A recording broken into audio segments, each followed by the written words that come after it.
L'émir Abdelkader à l'honneur cet après-midi sur Europe 1 avec vous, Franck Ferrand, et avec votre invité. Vous recevez Geneviève Chauvel, écrivain, journaliste, historienne, spécialiste de la culture du monde arabe et auteur des Cavaliers d'Allah, paru à l'Archipel. L'émir se retire vers le Maroc avec toutes ses troupes.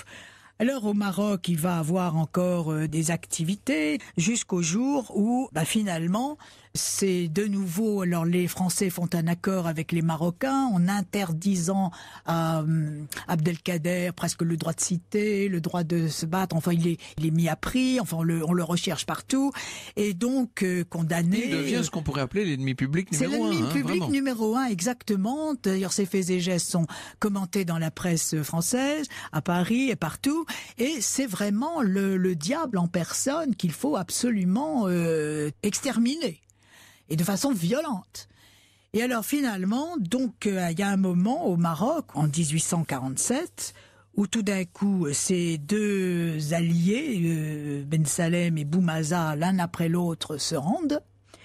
Et lui... Il est devenu un homme traqué d'une certaine manière. Il est traqué de tous les côtés.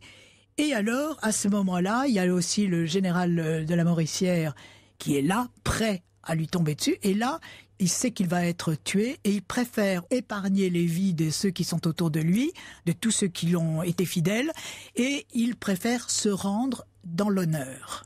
Et c'est là qu'il signe un traité en disant qu'il jure, d'ailleurs, il donne sa parole de musulman croyant que jamais il ne reviendra, il ne prendra pas les armes, il ne reviendra pas attaquer les Français, et il dit « je suis mort en politique ». Et donc en échange,